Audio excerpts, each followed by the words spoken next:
Welcome to our channel kitchen in the dark. எல்லாரும் நல்லா இருக்கீங்களா? இன்னைக்கு நம்ம என்ன பண்ண போறோம்னா சாம்பார் வைக்க போறோம். அது எப்படி வைக்க போறோம், என்னெல்லாம் தேவைன்றதை வாங்க பார்க்கலாமா? வீடியோக்குள்ள போகலாம். சாம்பாருக்கு என்னெல்லாம் தேவைன்றது இங்கே ஷோ பண்ணி வச்சுருக்கேன். ஒன்றா பார்க்கலாமா?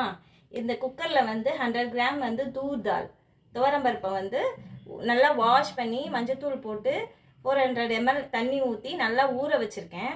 தூதால் நம்ம ஆல்ரெடி பார்த்துருக்கோம். இது வந்து கொஞ்சம் ஃப்ளாட்டாக இருக்கும், நல்லா வலுவலுன்னு இருக்கும். அதான் தூர் தால் சொல்லுவாங்க. அது கடலப்பருப்பு வந்து கொஞ்சம் எம்போஸ்டாக இருக்கும். ஓகேவா? அதில் வந்து கொஞ்சம் மூந்தாலும் போட்டிருக்கேன். ஒரு பிடி அளவுக்கு தான், 1/2 ஸ்பூன், ஒரு 1 ஸ்பூன் அளவுக்கு தான் போட்டிருக்கேன். இது என்னென்னா ட்ரம் ஸ்டிக் வந்து குட்டி குட்டியாக நான் வெட்டி ஆல்ரெடி வச்சுட்டேன். இது எப்படி இருக்கும்னு ஆல்ரெடி நம்ம பார்த்துருக்கோம். ஒரு பெரிய ஸ்டிக்கு மாதிரி இருக்கும், வரி வரியாக கோடு இருக்கும். அதுதான் ட்ரம் ஸ்டிக்கு. இது என்னென்னா தக்காளி, ஒரு 2 தக்காளி மீடியம் சைஸில் நீளமாக வெட்டி வச்சுருக்கேன். அதுக்கப்புறம் என்னென்னா இது சின்ன வெங்காயம், பச்சை மிளகா, அது வந்து ஒரு கைப்பிடி அளவு வெங்காயமும் ஒரு 4-5 பச்சை மிளகாயும் போட்டிருக்கேன். புளி சின்ன உருண்டையாக ஒரு குட்டி கோலி குண்டு அளவுக்கு ஊற வச்சுருக்கேன். அதுக்கப்புறம் இதில் தாளிக்க தேவையான பட்டை வத்தல், கருவேப்பிலை வச்சுருக்கேன். அதுக்கப்புறம் இந்த சைடு வந்து கேரட்டு, ஒரு நம்பர் முள்ளங்கி வச்சுருக்கேன், கேரட் வச்சுருக்கேன், 2 கத்திரிக்காய் வச்சுருக்கேன். அவ்வளோதான். தாளிக்கிறதுக்கு தேவையான எண்ணெய், சீரகம்லாம் இந்த சைடு வச்சுருக்கேன். ஸோ எப்படி செய்யலான்னு பார்க்கலாமா? வழக்கம் போல் நம்ம அடுப்பை பற்ற வச்சுக்கலாம்.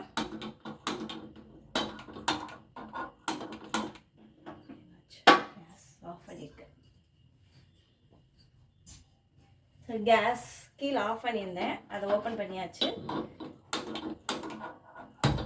அடுப்பு பற்ற வச்சாச்சு, சிம் பண்ணிட்டேன். நம்ம நல்ல தண்ணி ஊற்றி தான் நல்லா ஊற வச்சுருக்கோம் பருப்பை. நான் அதை வந்து ப்ளேஸ் பண்ணிட்டேன் அடுப்பு மேலே. இப்போ இதில் வந்து என்னென்ன போட போகிறோன்னா, ஏற்கனவே மஞ்சத்தூள் போட்டிருக்கேன். கொஞ்சமாக ஒரு 5-6 பல் சின்ன வெங்காயம், ஒரு 2-3 பச்சை மிளகா, ஒரு 2-3 பல் பூண்டு, அதை வந்து இதில் போட்டுட்டேன். பூண்டு எதுக்கு போடுறோம் அப்படின்னா, இது கேஸ் ப்ராப்ளம் வரும்ல, அதனால கொஞ்சம் போட்டுக்கலாம். ஸோ ஒரு 5-6 துண்டு தக்காளி போட்டுக்கிறேன். ஆல்ரெடி நம்ம மஞ்சத்தூள் போட்டாச்சு. ஸோ இதெல்லாம் சேர்த்து ஒரு கலக்கிக்கலாம்.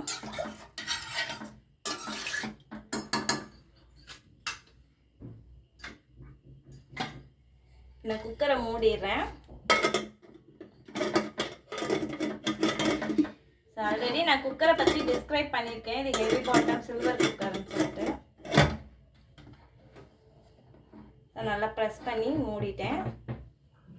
ஸோ இப்போ குக்கர் வெயிட்டை போட்டுக்கிறேன். ஸோ இது விசில் வரட்டும், அதுக்குள்ளே நம்ம இந்த காய் நறுக்கிக்கலாம்.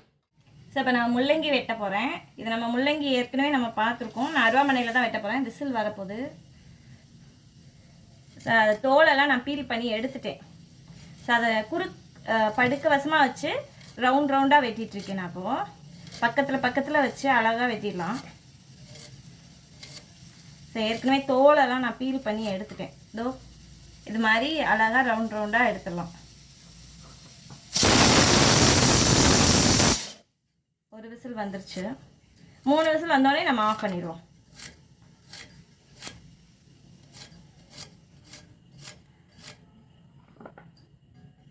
ஸோ முள்ளங்கி ஃபுல்லாக வெட்டிட்டேன்.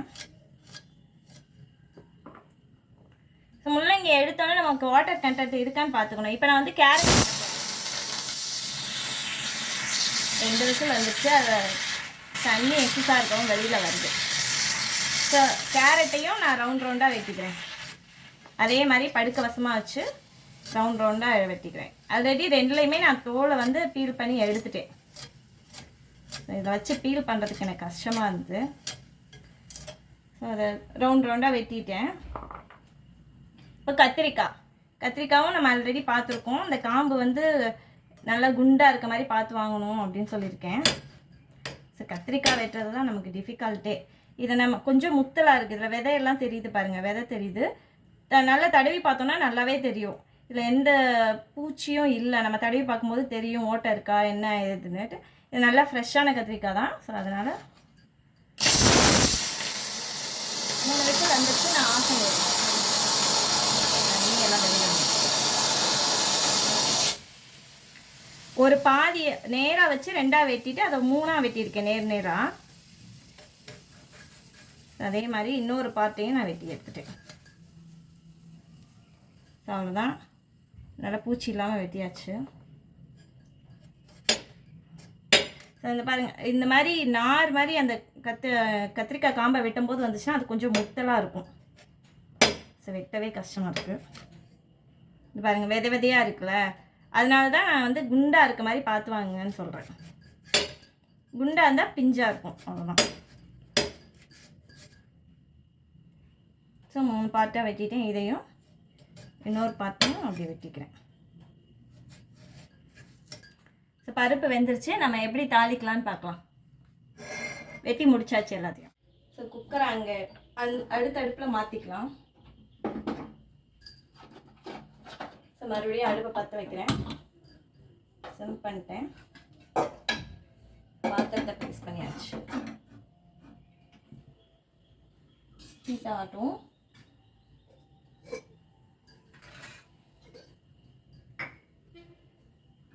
காயெல்லாம் நம்ம எண்ணெயிலே தான் வதக்க போகிறோம். அதுக்கேற்ற மாதிரி எண்ணெய் ஊற்றிக்கலாம்.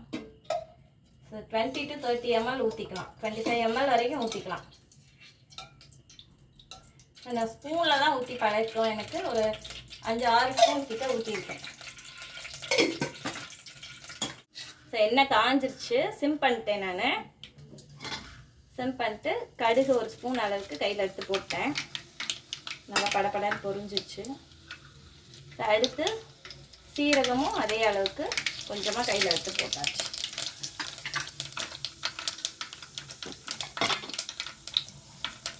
அடுத்து வந்து பட்டை வத்தல் போட்டுக்கேன்.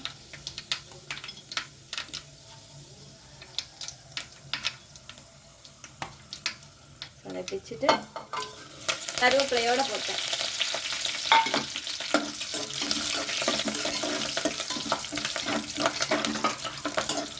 மிச்சம் வச்சுருக்கோம்ல, ஒரு கைப்பிடி வெங்காயத்தில் கொஞ்சம் தான் அதில் போட்டிருக்கோம். அந்த வெங்காயத்தை அதில் போட்டுக்கலாம்.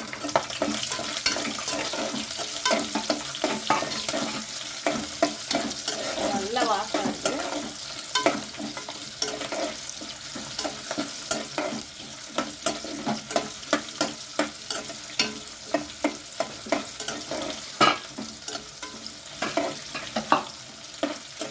அடுத்ததாக நான் முருங்கைக்காய் போட்டுக்கிறேன். 4 துண்டு வச்சுருக்கேன், அதை போட்டுக்கிறேன். ஸோ அந்த எண்ணெயில் வதங்கும் போது தான் நல்லா வாசம் நல்லா வரும். கொஞ்சம் நேரம் வதங்கட்டும், அதோட கலர் சேஞ்ச் ஆகும். ஸோ வதங்கினதுக்கப்புறமா அடுத்த காய் போடுறேன். முருங்கைக்காய் வதங்கிடுச்சு. இப்போ நான் முள்ளங்கியும் கேரட்டையும் போடுறேன். கத்திரிக்காயை எடுத்து வச்சுட்டேன் நான் தனியாக. வதக்கும் போது நல்லா வாசமாக இருக்கும். முள்ளங்கி வந்து நம்ம வதக்காமல் போட்டோம்னா ஒரு மாதிரி ஸ்மெல் வரும்னு சொல்லுவாங்க. இதை நம்ம பருப்பில் வேக போடுறோம் அப்படின்னா லைட்டாக வதக்கிட்டு நல்லா வாஷ் பண்ணிட்டு போடுறோம். ஆனால் அதோட வாட்டர் கண்டென்ட் தான் நமக்கு ரொம்ப முக்கியம்.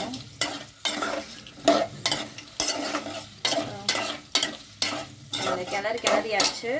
இப்போ நான் கத்திரிக்காயும் சேர்த்து போட்டேன்.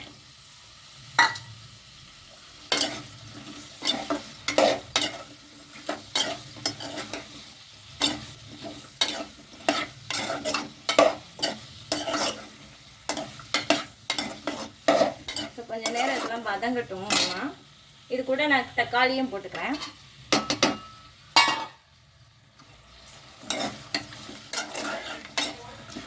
நல்லா வதங்கிருச்சு. தக்காளி காய் எல்லாமே வந்து 3/4 வதங்கிருச்சு. இப்போ நான் வந்து 400 ml வந்து தண்ணி ஊற்றுறேன். ஏன்னா அங்கே பருப்புலையும் ஏற்கனவே நம்ம தண்ணி நிறைய வச்சுருக்கோம். 400 ml அந்த விளிம்பு வரைக்கும் வச்சிருந்த தண்ணி அதை ஃபுல்லாக ஊற்றிட்டேன். பருப்புலையும் தண்ணி இருக்கனால கொஞ்சம் கம்மியாக தான் நான் ஊற்றிருக்கேன். புளி வேறு ஊற்ற போகிறோம். ஸோ புளி கொஞ்சம் ஊற்றிக்கிறேன். கரைச்சி வச்சிட்டேன்.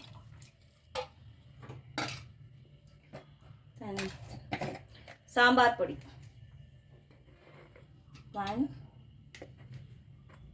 2 மிளகா வேற போட்டிருக்கோம். ஸோ அதனால் 2.25 ஸ்பூன் கிட்ட நான் சாம்பார் பொடி போட்டிருக்கேன். உப்பு இன்னும் போடல. உப்பும் போட்டுடலாம். ஸோ ஒரு 1.5 ஸ்பூன் உப்பு போட்டிருக்கேன். இது கல்லுப்பு தான் நான் மோஸ்ட்லி யூஸ் பண்ணுவேன். சால்ட் எதுக்கும் கிடைக்காது, எனக்கு கல்லுப்பு தான் அளவு தெரியும். எல்லாத்தையும் மிக்ஸ் பண்ணி விட்டாச்சு. நல்லா கொதிக்கட்டும். கொதிச்சதுக்கு அப்புறமா நம்ம பருப்பு சேர்த்து என்ன பண்ணலான்னு பார்க்கலாம். ஃபுல் ஃப்ளேம் வச்சிடுறேன், வேகட்டும். நல்லா கொதிச்சிருச்சு, பார்க்கலாம் வெந்துருச்சாங்க. நம்ம வதக்கும் போதே ஆல்ரெடி நல்லா வெந்துருச்சு.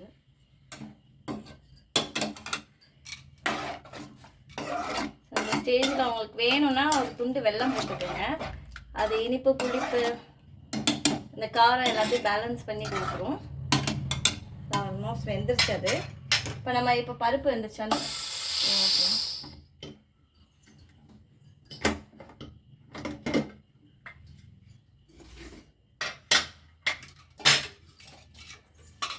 இடைஞ்சல் இல்லாமல் வச்சுக்கோங்க.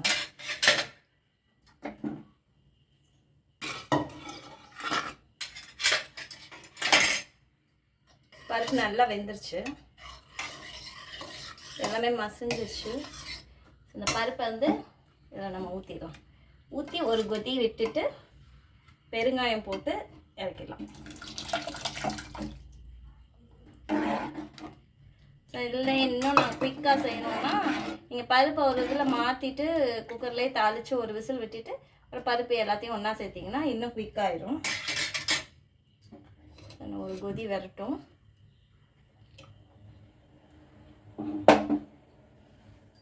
அவ்வளோதான், கொதிச்சிருச்சு, நல்லா கொதி வந்துருச்சு, நல்லா வாசம் வந்துருச்சு. நான் கொத்தமல்லி தூவிக்கிறேன். நல்லா கொத்தமல்லியை தாராளமாக போட்டாச்சு.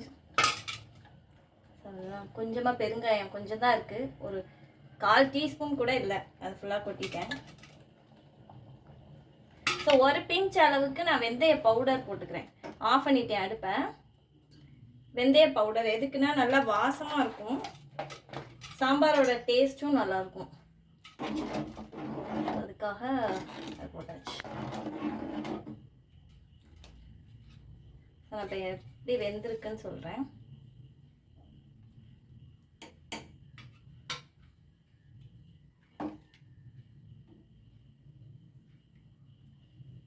சாப்பிட்டு பார்த்து எப்படி இருக்குன்னு சொல்கிறேன்.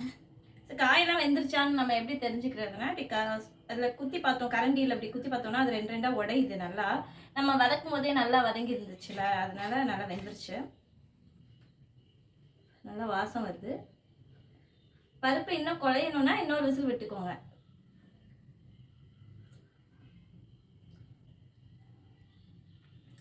எல்லாமே கரெக்டாக இருக்கும். உப்பு மட்டும் லைட்டாக பற்றலாம். ஸோ உப்பு மட்டும் அப்படி போட்டுக்கலாம். நீங்கள் வெல்லம் வேணும் அப்படின்னா வெல்லம் சேர்த்துக்குங்க, எல்லாத்தையும் பேலன்ஸ் பண்ணி கொடுத்துரும். எது எக்ஸஸாக போனால் ஓகேவா? நெக்ஸ்ட் வீடியோவில் பார்க்கலாம். Tata, bye bye.